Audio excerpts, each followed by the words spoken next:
In this video, I will cover the War of the First Coalition. Specifically, I will summarize the Siege of Toulon, Battle of Fleurers, Invasion of Italy, the Rhine campaign, the Siege of Mantua, and the Treaty of Campo Promio.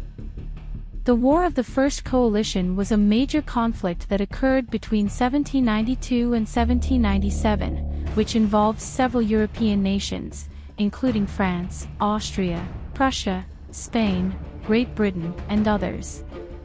The war was sparked by the French Revolution and the rise of Napoleon Bonaparte, who was determined to spread revolutionary ideals throughout Europe. The conflict was characterized by major battles, such as the Battle of Valmy, the Battle of Jemappes, and the Battle of Fleurus, which resulted in the French army's victory over its enemies. The War of the First Coalition had significant consequences. Background. The Siege of Toulon was fought during the War of the First Coalition between France and a coalition of European powers. Toulon was a strategic port city in the south of France that had fallen into the hands of royalist forces aligned with the British and Spanish fleets. The French Republican forces were determined to retake the city and eliminate the threat posed by the royalists and their allies. The French forces were divided into three armies: the Army of the Ardennes, the Army of the North, and the Army of the Moselle. Prelude to battle. Napoleon Bonaparte, a young artillery officer, was appointed as the second-in-command of the artillery during the siege and was instrumental in the eventual victory of the Republican forces. Unknown at the time, Napoleon ordered that the Republicans seize the outer forts and organize a main attack on the Little Gibraltar fort, which dominated the scope of the harbor. After months of preparation, the Republican troops launched an assault on the forts under cover of intense bombardment. Battle. During the battle, the French Republican forces faced fierce resistance from the Royalist troops. Napoleon was bayoneted in the thigh but continued to lead his men. On December 18th, the guns were turned inward and aimed at the fleet in the harbor. Lord Hood, the commander of the British fleet, immediately evacuated the city and harbor, leaving behind 15,000 Royalist troops who scrambled to escape the retribution of the Republican soldiers. Toulon fell on December 19, 1793, and the Republicans declared victory. However, a massacre ensued in which 700 to 800 Royalists were shot by the Republican soldiers. Significance. The Siege of Toulon marked a turning point in the War of the First Coalition and cemented Napoleon's reputation as a brilliant military strategist. It was his first major victory and brought him to the attention of the French leadership. The battle also showed the effectiveness of the French artillery and the importance of careful planning and preparation. However, the brutality of the aftermath demonstrated the violence and instability of the revolutionary period in France. The Siege of Toulon had significant political, military, and cultural implications, and it remains a significant event in French history. The Battle of Fleurers. Background. In 1794, General Jean-Baptiste Jourdan was tasked with capturing the north bank of the Sambre River, specifically the fortress of Charleroi. He was given command of 96,000 men and combined the Army of Ardennes with portions of the Army of the North and the Army of the Moselle. This feat had already been tried 3 times, but with heavy losses. Jourdan attempted it a 4th time, but he failed. The Allies sought a decisive battle at Charleroi. Coburg, with 12,000 men, reinforced Charleroi. Prelude to battle. The French forces totaled 70,000, with 42,000 under the command of Hatry, Morlet, Lefebvre, and Championnet, 18,000 under the control of Dehesme and Montaigu, and Marceau and Myers 11,500 troops. The Allies planned to attack the French with Archduke Charles and Beaulieu's column, Prince of Orange's column, Prince Kaunitz of Rietberg, and Quostanovich's column. Battle.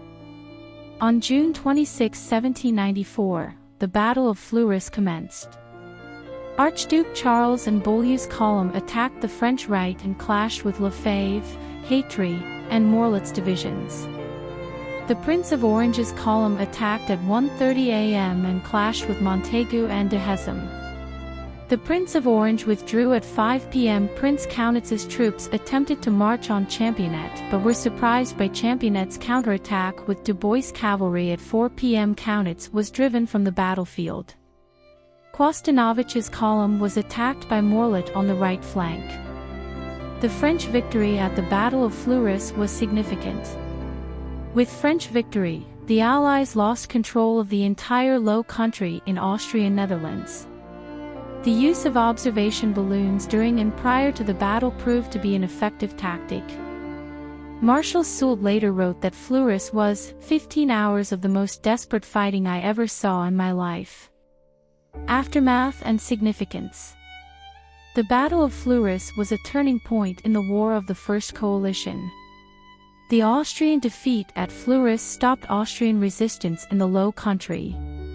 The French victory paved the way for subsequent campaigns and battles, such as the Battle of Quiberon in 1795, the Rhine campaign in 1796, and the invasion of Italy in 1796, which was led by Napoleon. The Battle of Mantua in 1797, where Napoleon invaded Tyrol, led the Austrian government to sue for peace. The Treaty of Campo Promio in 1797 ended the War of the First Coalition, with Belgium ceded to France, French control of the Rhineland and much of Italy, and Venice partitioned between Austria and France. The Rhine campaign of 1796 was a significant military campaign during the War of the First Coalition, fought between the Revolutionary French Army and the Austrian forces in Germany. In the spring of 1796, the French commanders Jourdan and Moreau led their armies across the Rhine River into German territory, with the aim of pushing deeper into enemy territory. While Jourdan advanced towards the town of Amberg, Moreau moved towards Bavaria. However, despite early success, both French armies were eventually defeated by Archduke Charles of Austria. The French forces were forced to retreat back across the Rhine, marking a significant setback in their campaign to expand their revolutionary ideals across Europe. Prelude. In April 1796, General Jourdan led the army of Sambre-Timeuse across the Rhine River, while General Moreau crossed the river with the army of Rhine-and-Moselle. The French forces were able to quickly penetrate deep into German territory, with Jourdan advancing as far as the town of Amberg and Moreau reaching Bavaria. The goal of the French was to cut off the Austrian army in Bavaria from its supply lines, forcing it to withdraw and thereby weakening the entire coalition. Main points. The French advance was initially successful, and they were able to capture the key fortress of Philipsburg on May 1, 1796. However, the Austrians under the command of Archduke Charles were able to regroup and launch a counterattack. Jourdan and Moreau were unable to coordinate their movements, and their forces were separated by the Black Forest. Charles took advantage of this situation and defeated both French armies in turn, forcing them to retreat back across the Rhine. Significance. The Rhine campaign was a major setback for the French, as they suffered heavy losses in both men and material. The failure of the French to coordinate their attacks and their inability to hold their gains proved to be fatal flaws in their strategy. Additionally, the campaign demonstrated the effectiveness of the Austrian army, which had been greatly underestimated by the French. The defeat also had political repercussions, as it led to the collapse of the pro-French government in the Rhineland and strengthened the position of the coalition. Napoleon's invasion of Italy in 1796 was a significant military campaign that solidified his reputation as a brilliant military commander. At the time, Italy was divided into several smaller states, with the Austrian Habsburgs controlling much of the region. Napoleon led the French army across the Alps, a daring move that caught the Austrians by surprise. He separated the armies of Sardinia and Austria and defeated each one in detail, winning a series of battles at Montenotte, Millesimo, and Mondovi. The victory over Sardinia forced them to sue for peace, and Napoleon's army captured Milan, a major economic and cultural center of northern Italy. Napoleon then turned his attention to Mantua, which was controlled by the Austrians. The Siege of Mantua. Background.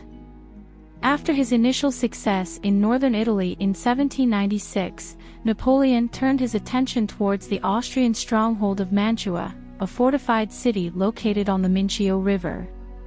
The city was a crucial strategic point, and its capture was essential for the French to secure their hold on northern Italy. Prelude.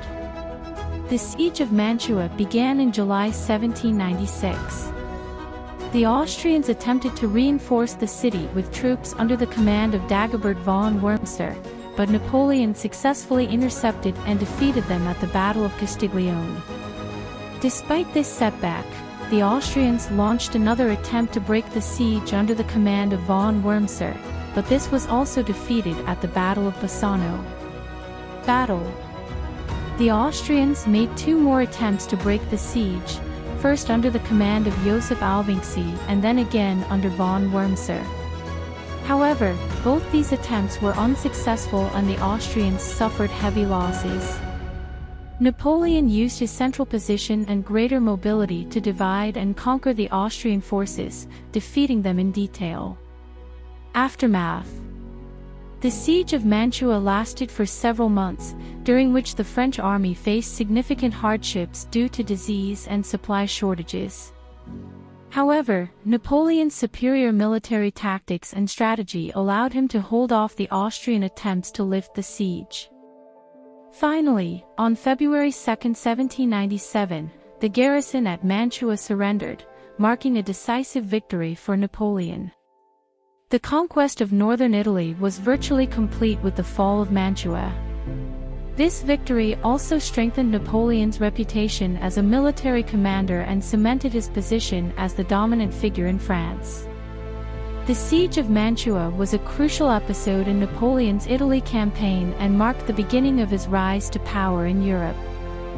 The Treaty of Campo Promio was signed on October 17, 1797, between France and Austria, ending the War of the First Coalition. The treaty recognized France's control over Belgium, the left bank of the Rhine River, and Lombardy in northern Italy. Venice was ceded to Austria in exchange for the Austrian Netherlands, modern-day Belgium, and French recognition of the Rhine as the eastern border of France. The treaty also established the Cisalpine Republic in northern Italy, which was under French influence. The treaty allowed France to consolidate its gains in Italy and expand its territory, while Austria was forced to accept significant territorial losses.